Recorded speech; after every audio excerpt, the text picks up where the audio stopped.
Assalamualaikum dan salam Sarawakku sayang. Bersama saya Karizarif Afindi dalam Buletin UKAS edisi malam 27 Julai 2020.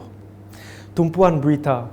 Ketua Menteri Datuk Patinggi Dr. Abang Haji Abdul Rahman Zohari Tun Datuk Abang Haji Openg hari ini menerima kunjungan hormat dari Persatuan Persaudaraan Melayu Sri Aman Betong yang diketuai oleh Adun Lingga Simoy Peri di pejabatnya Wisma Bapa Malaysia. Kunjungan hormat tersebut membincangkan perkara yang berkaitan cadangan, konsep dan reka bentuk bangunan Persatuan Persaudaraan Melayu Sri Aman Betong yang akan dibina tidak lama lagi. Kos bangunan tersebut dianggarkan sekitar 5 hingga 7 juta ringgit yang dilengkapi dengan pelbagai kemudahan yang akan memberi manfaat kepada warga Sri Aman. Hadir sama Pegawai Daerah Sri Aman Muhammad Ashri Wee dan rombongan dari persatuan berkenaan. Berita seterusnya, Sarawak memilih untuk keluar dari Barisan Nasional dan menubuhkan Gabungan Parti Sarawak GPS demi untuk membela dan memperjuangkan hak negeri ini terutama dalam perihal minyak dan tanah.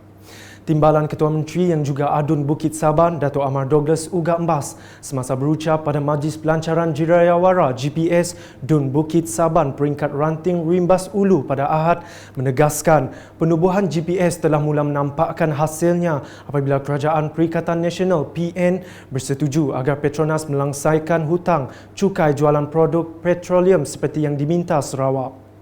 Jelas beliau, GPS juga akan menyokong apa-apa polisi kerajaan PN yang memberi manfaat kepada Sarawak dan begitu juga sebaliknya.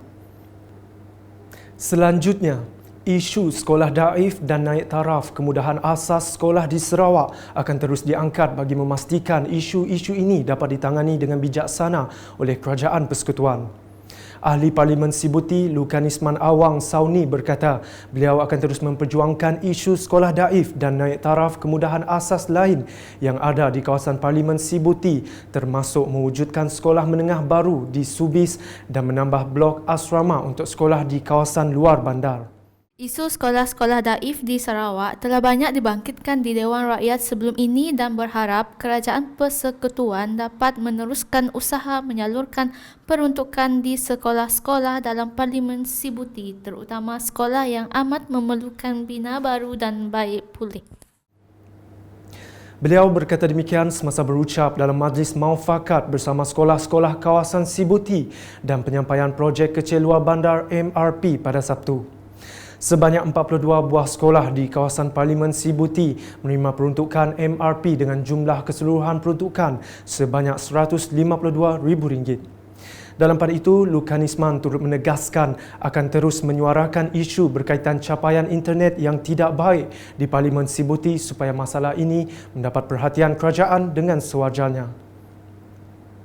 Beralih ke perkembangan di Serian. Bagi membantu meringankan beban pelajar dan menggalakkan pelajar mencapai impian melanjutkan pelajaran ke peringkat yang lebih tinggi, Adun Bukit Semuja John Ilus telah menyampaikan insentif pendidikan kepada 17 orang pelajar yang akan melanjutkan pengajian di Institut Pendidikan Tinggi Awam IPTA di Serian pada Jumaat. Salah seorang pelajar, Jacqueline Paros dari Kampung Sorak Dayak ketika ditemu bual berasa terharu dan mengucapkan terima kasih kepada Adun Bukit Semuja di atas keprihatinan beliau kepada pelajar-pelajar yang akan menyambung pelajaran ke Pusat Pengajian Tinggi dengan memberi bantuan tunai. Dalam pada itu, turut disampaikan cek geran MRP kepada 11 buah badan bukan kerajaan NGO seperti yang tertera. Beliau turut memberi sedikit sumbangan cecair pembasmi kuman dan penutup mulut dan hidung kepada Sekolah Menengah Kebangsaan SMK Serian dan SMK TAI. Berikut pula, usaha untuk membantu pembinaan rumah milik Hamsiah Abed ini telah bermula pada tahun lepas semasa dalam persidangan DUN.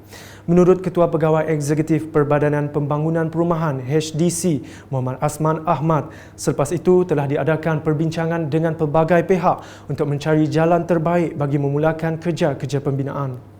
Katanya ketika ditanya mengenai penglibatan Kelab Kebajikan, Sukan dan Rekreasi KKSR HDC bersama Amkan Sendirian Berhad dan beberapa pihak lain dalam menjayakan pembinaan rumah Hamsiah pada Sabtu. Kerja-kerja pembinaan semula Rumah Hamsiah ini telah bermula pada bulan November lepas dan tertangguh seketika selama 3 bulan disebabkan PKP dan disambung semula pada bulan Jun 2020. Pada 17 Julai lepas, pihak kontraktor Amken Sendirian Berhad telah menyerahkan CPC Certificate Practical Completion kepada KKSR HDC sebagai tanda siap dan boleh diduduki Hamsiah serta keluarga. Berita berikutnya. Bersempena sambutan Hari Sarawak 2020, Pustaka Negeri Sarawak akan menganjurkan beberapa pertandingan yang terbuka kepada orang awam secara percuma. Dalam kenyataan medianya pada Sabtu, sebanyak 3 pertandingan akan diadakan, antaranya pertandingan video singkat, telefon pintar smartphone Sarawak Cemerlang 2020, pertandingan sketches Hari Sarawak bertemakan Sarawak Cemerlang dan pertandingan penulisan penyelidikan sejarah. Dalam pertandingan video singkat, telefon pintar ataupun smartphone, Sarawak Cemerlang 2020 peserta dikehendaki menyediakan satu video singkat yang menjurus kepada satu bidang yang diminati. Misalnya dalam bidang pendidikan sukan, gaming, seni dan sebagainya. Tarikh pertandingan adalah bermula pada 30 Julai hingga 23 Ogos 2020.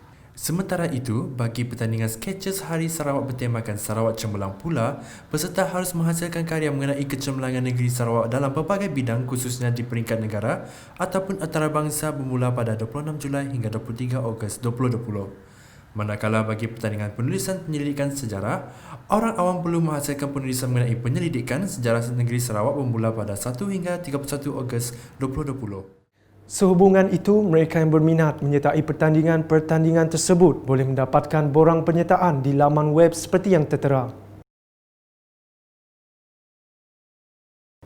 Seterusnya, selepas sekian lama rumah yang dibina tidak siap akibat kontraktor hilang melarikan diri, pada hari ini Rumah Hamsiah Abed kini telah pun siap umpama mimpi menjadi realiti.